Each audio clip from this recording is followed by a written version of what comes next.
तुम्हारे लिए मुर्दार हराम कर दिए गए। मुर्दार, मुर्दार समझता है? मुर्दार जो चीज मर गई वो मुर्दार है, तो मुर्दार हराम कर दिए गए। तो मछली मर जाए तो हराम। अबे मछली मर जाए तो हराम, कुरान का कहना का मतलब मरे हुई चीज हराम। तो मछली मरी हुई है तो हराम। टिड्डी जो खेतों को चर जाती है, छोटा छोटा परिंदा, वो भी हराम, मर जाए तो हराम।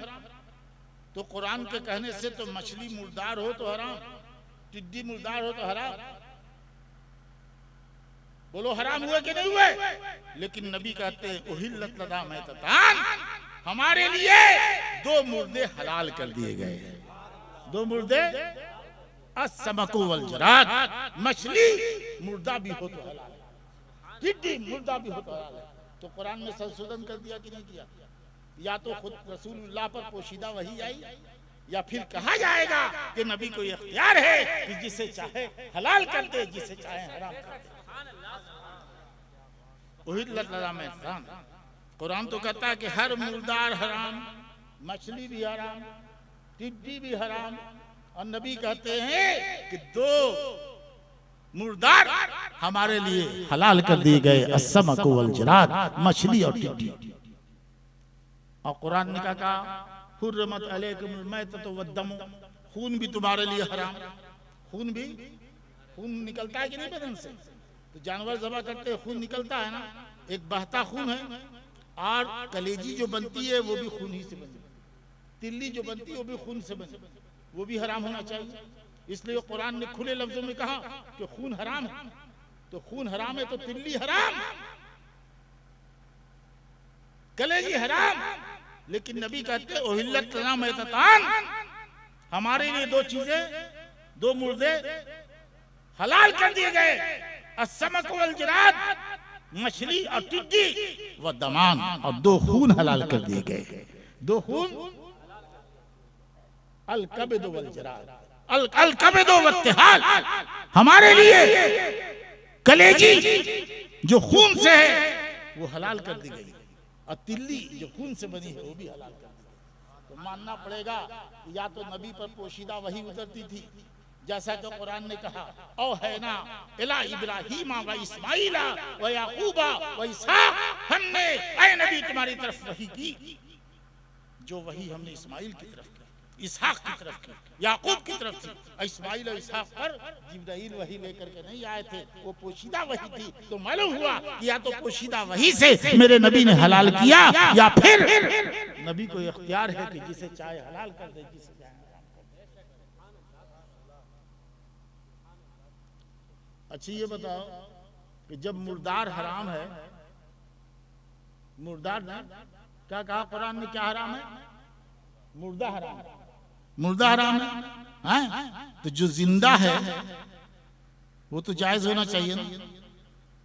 तो शेर जिंदा है तो जायज हलाल होना चाहिए, हाथी हलाल होना चाहिए, चीता हलाल होना चाहिए।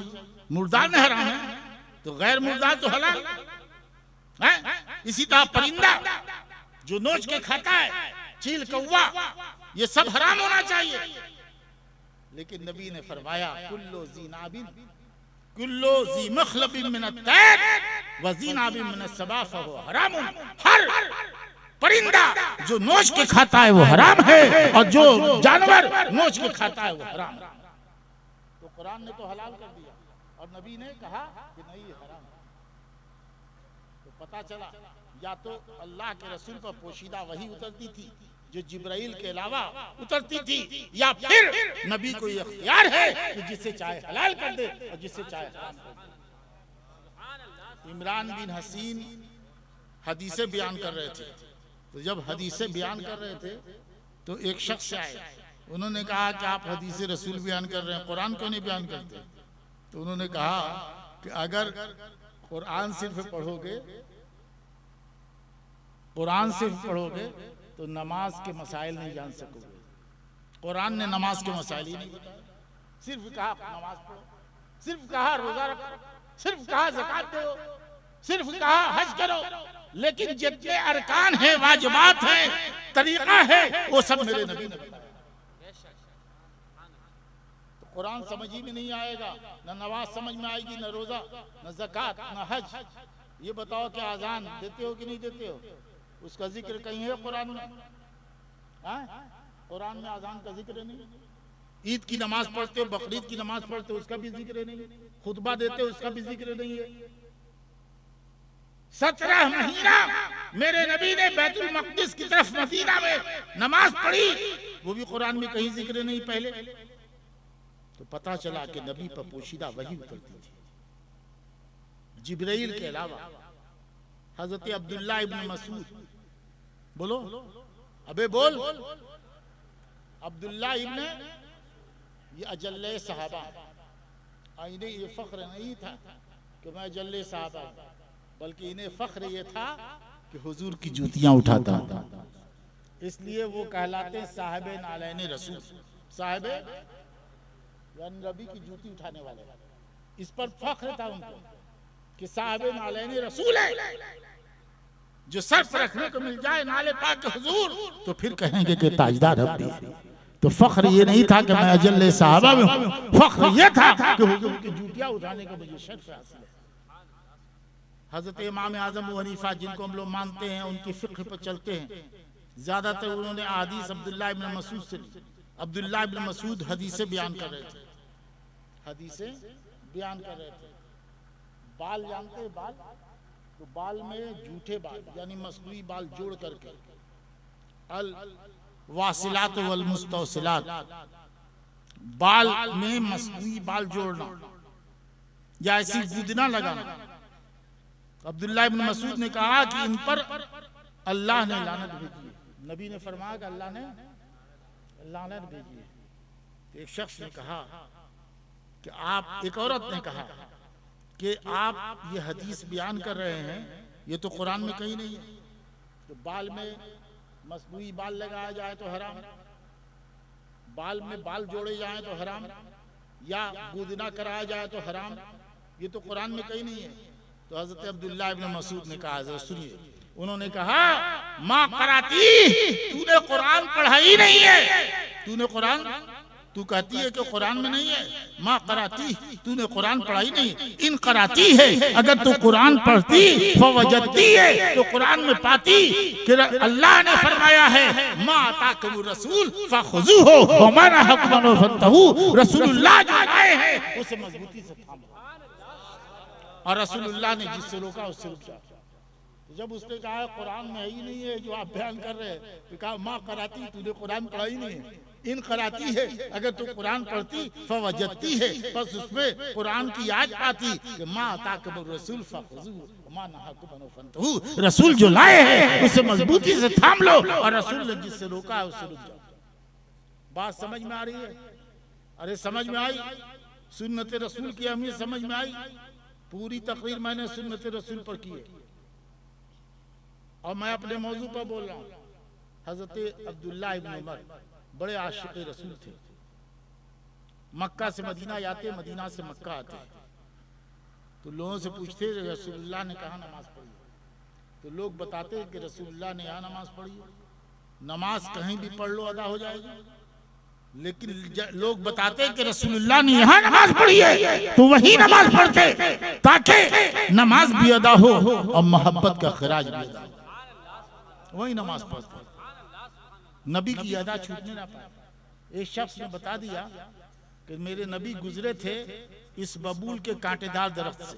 गौर से सुनना, इश्क क्या चीज होती है, मोहब्बत क्या चीज होती है। मोहब्बत सिर्फ हाथ पैर चूमना नहीं है, हाथ पैर चूमता है, वक्त आएगा तो भाग जाएगा। हाथ पैर चूमना सिर्फ मोहब्बत नहीं है। एक ने बताया इस बबूल के कांटेदार दरख्त के नीचे से मेरे नबी गुजरे थे, तो नबी की पगड़ी उलझ गई। नबी की पगड़ी, अरे कांटेदार दरख्त के नीचे से गुजरे तो पगड़ी उलझ गई, अनजाने में उलझी थी। बोलो, जानबूझ के नहीं उलझाई थी मेरे नबी ने।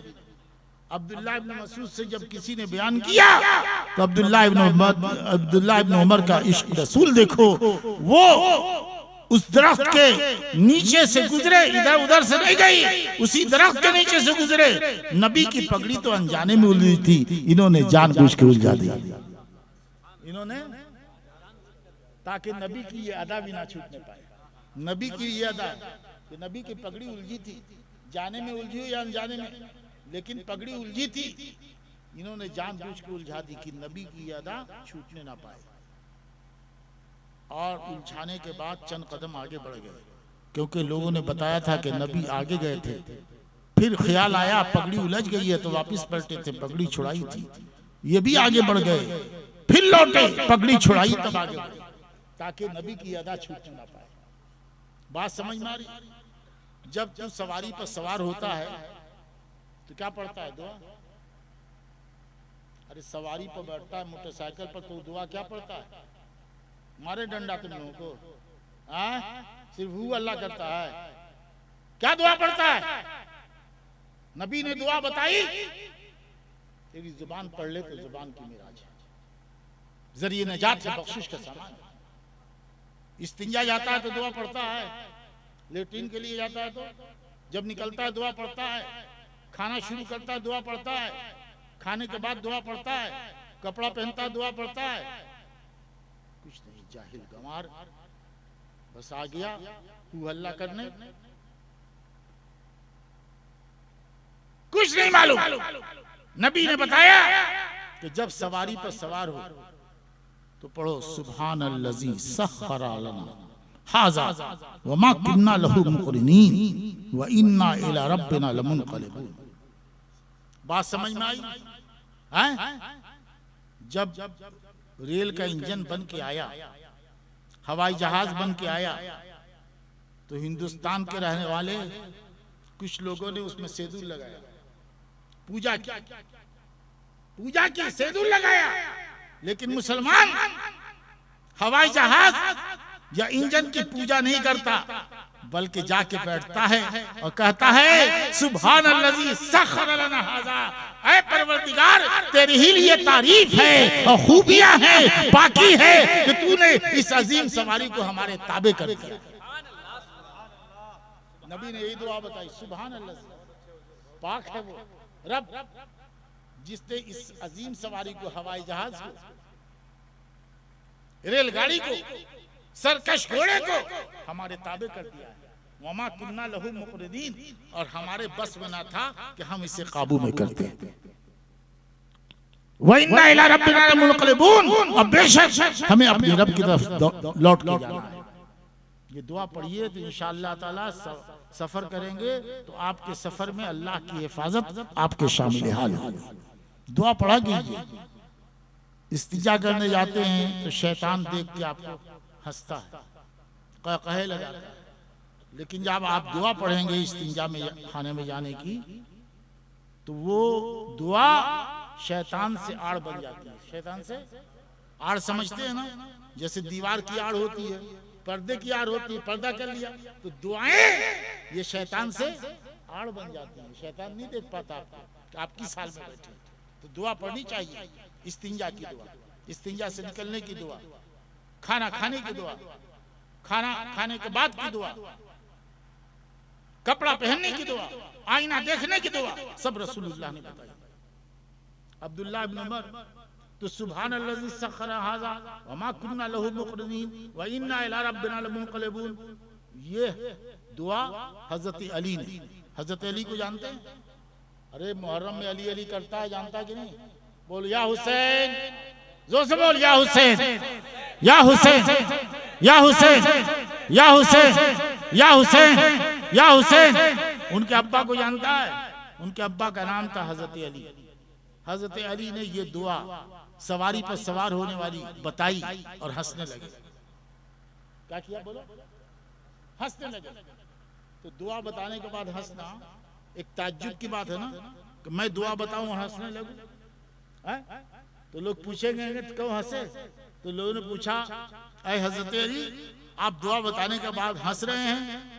तो हजरत अली ने कहा कि मेरे नबी ने जब ये दुआ बताई थी तो अल्लाह की रहमत पर, अल्लाह बंदों पर कितना मेहरबान है कि सरकश सवारियों को अल्लाह ने हम लोगों के ताबे कर दिया। अल्लाह की रहमत पर हंसे थे, अल्लाह की रहमत पर खुश हुए थे, खुश हुए थे, हंसे थे अल्लाह की रहमत पर। तो तो मैं इस दुआ बताने के बाद इसलिए हंस रहा हूं कि नबी की ये भी अदा है, ये अदा भी हमसे ना छूटने पाए। बात समझ में आ रही है? बात समझ में आई? अब्दुल्लाह इब्न उमर लौट रहे थे अरफात के मैदान से, तो मुजदलफा में वो लोटा लेकर के इस्तिंजा के लिए चले गए, जबकि इस्तिंजा उनको लगा ही नहीं था, इसलिए कि बताने वाले ने बताया था कि इस मकाम पर मेरे नबी इस्तिंजा के लिए गए, तो वो भी लोटा लेकर के गए ताकि नबी की अदा है ना छूटने पाए। हजरत मुजद्दिद अल-फ़सानी के बारे में एक रिवायत आती है कि उन्होंने अपने घर वालों को वसीयत की कि जब मेरा नाती पैदा होगा, जब मेरा नाती पैदा होगा। देखिए, लोग कहते हैं कि अल्लाह के नबी को इल्म गैब नहीं था, अल्लाह के नबी के गुलामों को इल्म गैब है। कह रहे हैं कि मेरा नाती पैदा होगा और मेरे नबी के गोद में हसन हुसैन पेशाब करते थे, पेशाब नबी उसे धुलवाते थे। ये सुन्नत मैं अदा ना कर सका, नबी की अदा हमसे छूट गई है, तो मेरा नाती पैदा होगा तो ये सुन्नत कि नवासा पेशाब करे गोद में और उसे धुलवाए, इस सुन्नत पर मैं अमल ना कर सका। मेरे मरने के बाद मेरा नवासा पैदा होगा, मेरी कब्र पर उससे पेशाब करा देना और धुलवा देना ताकि नबी की अदा भी हमसे ना छूट पाए। सुन्नत रसूल समझ गए?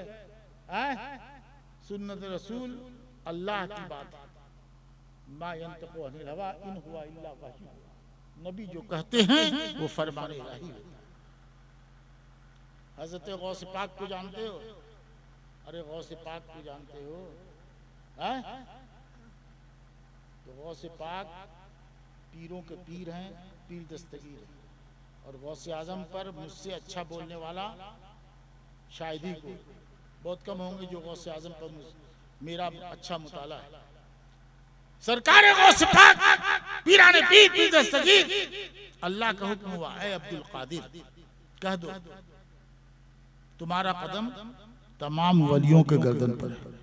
तो गौस आजम ने फरमाया, कदमी हाजी अला रक़बत कुल्ले औलिया अल्लाह, मेरा कदम तमाम वलियों के गर्दन पर है। मेरा कदम तमाम,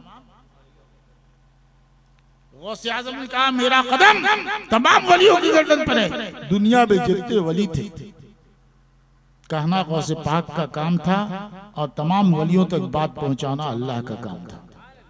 तमाम वलियों तक बात पहुंच गई, सब ने सर झुका दिया और कहा, हुजूर आपका कदम मेरे गर्दनी पर नहीं, सर आंखों पर है, ये दिल ये जिगर है, ये आंखें ये सर है, जहां चाहो रखो कदम गौस।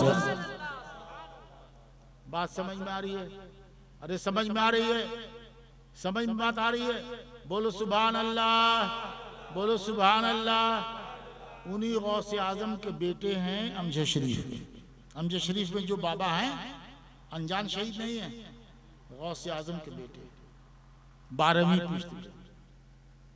और पूरे हिंदुस्तान में मैं दावा और चैलेंज करता हूं कि आपको ऐसी खानकाह नहीं मिलेगी। मारहरा शरीफ की खानकाह इसलिए शोहरत पा गई कि आला हजरत ने उससे निस्बत हासिल की, लेकिन वो गौस आजम की औलाद नहीं है, वो हुसैनी सैयद है। और कछोछा वाले कहते हैं गौस आजम की औलाद हैं, तो मखदूम साहब की तो औलाद ही नहीं थी, उनके भांजे हजरत सैयद शाह नूरुल ऐन की औलाद गौस आजम की औलाद कहते हैं। सिलसिला चिश्तिया चलाते हैं सिलसिला, और अमजद शरीफ का खानदान वो खानदान है कि खानदान भी कादरी और सिलसिला भी कादरी, खानदान भी कादरी और गौस आजम की औलाद बगदाद से आई, नबी के हुक्म पर इस्लाम फैलाने, दीन का दिया जलाया, इस्लाम का परचम लहराया, दीन की डूबती नब्जों को करारे जिंदगी अता फरमाई, बेशुमार कराम। अल्लाह वाले देखो, ये गौस आजम हो, एक बात समझ लेना, या ख्वाजा साहब हो, या सैयदना पाक हो, या नबी पाक हो, या अल्लाह नहीं है। ये कभी तस्वीर ना करना कि अल्लाह मानो तो मुसलमान नहीं, शिर्क, ये अल्लाह नहीं है। अल्लाह से हट कर और अल्लाह से कट करके भी नहीं कोई इख्तियार नहीं। तुम्हारे यहाँ डीसी होता है झारखंड में, डीसी घर पर है तो कोई इख्तियार नहीं, कोई पावर नहीं, ना किसी को कुछ दे सकता है ना ले सकता है। लेकिन जब हुकूमत ने डीसी बना दिया तो पावर वाला बना दिया, इख्तियार वाला बना दिया। अल्लाह ताला बिला तशबीह तमसील अपने जिस बंदे को चुन लेता है उन्हें पावर वाला बना देता है, इख्तियार वाला बना देता है। तो अल्लाह का इख्तियार जाती है, अल्लाह का इख्तियार, अल्लाह का इल्म जाती है, अंबिया औलिया का इख्तियार अताई है, अल्लाह का अता किया, आज खुद नहीं है, अल्लाह का अता किया। ये बहुत बड़ा फर्क है। इसमें भी देवबंदी कहते हैं ये शिर्क है। अरे अल्लाह का इल्म जाती और अंबिया औलिया का इल्म और इख्तियार अताई, अल्लाह चुन लेता है तो इख्तियार वाला बना देता है। सैयदना पाक को चुन लिया, अमजर वाले पीर को तो इख्तियार वाला बना दिया। गरीब की गुर्बत देखी, मिट्टी का ढेला उसे उठा कर दिया, अलहम्द शरीफ पढ़कर तो सोने का ढेला बन गया। बोलो सुभान अल्लाह। हजरत आए थे 40 मुरीद साथ में थे, कोई शिराज का, कोई मशहद का, कोई मक्का का, कोई मदीना का, 40 मुरीद। कैसे मुरीद थे? जान देने वाले। माँ बाप का चेहरा ना देखा, पीर का जमाले जहारा देखा। यहाँ तो मुरीद उठ के जा रहा है, बेअदब है, गुस्ताख है, बाअदब, बानसीब, बेअदब, बेनसीब।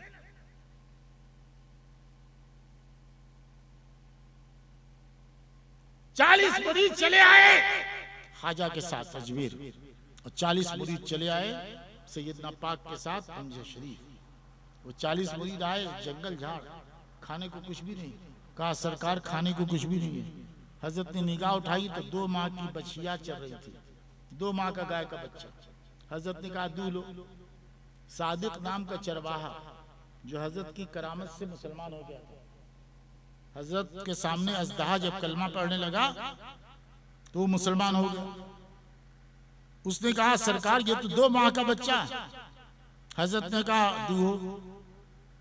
गया करीब में तो देखा कि 2 माह के बच्चे में थन जाहिर हो गया।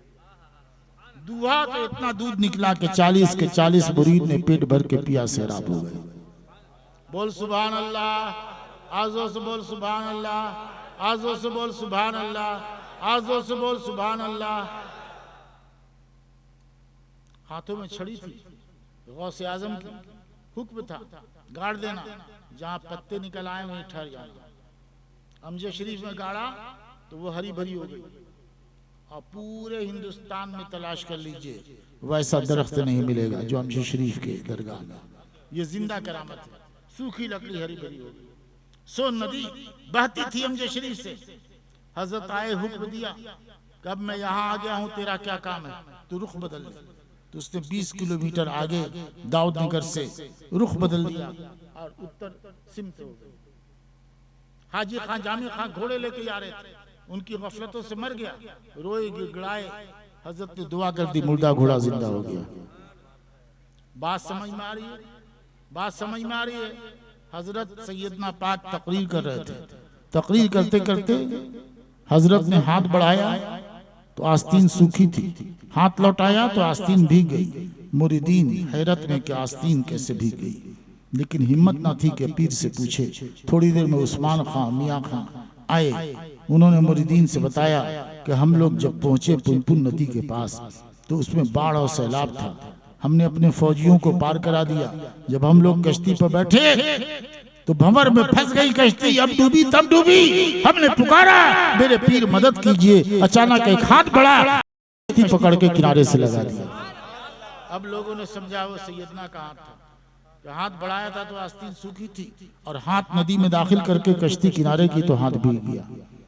ऐसे अल्लाह वाले, उनसे निस्बत हासिल करना खुश नसीबी की बात है। कपड़े की दुकान में गया है तुम लोग, अरे बोल गया है तो कपड़े की दुकान में गया, उठा उठा के चुनने लगा, तो दुनिया क्या कहेगी? अरे क्या कहेगी तुझको, क्या कहेगी? पागल कहेगी ना। आधा गज कपड़ा लाया, कुरान शरीफ से लपेट दिया। कपड़ा कुरान से लिपट गया, निस्बत कुरान से हो गई, तो इसे कहते हो जुज़दान।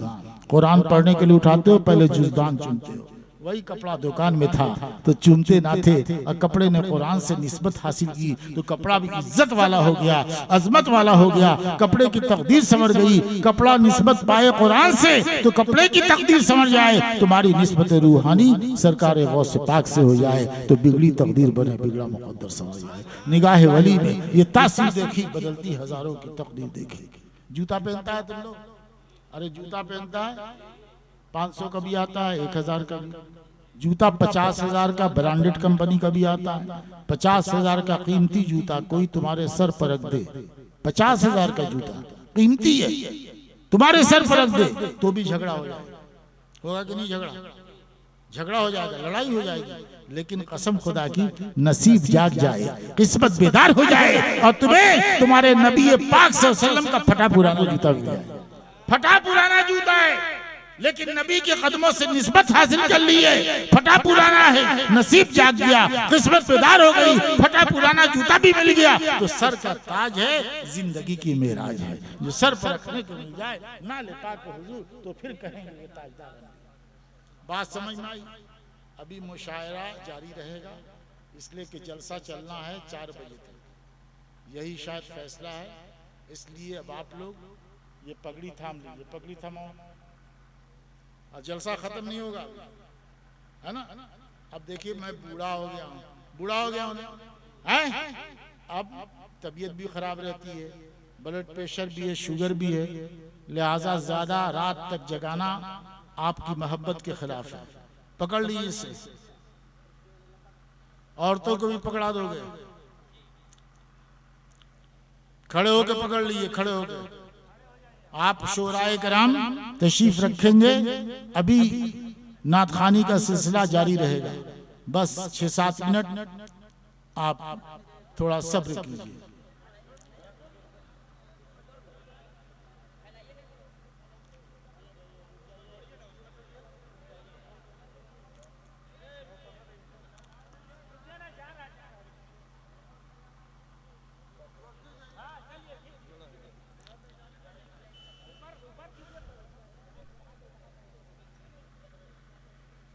हो गया, औरतों को पकड़ा दिया।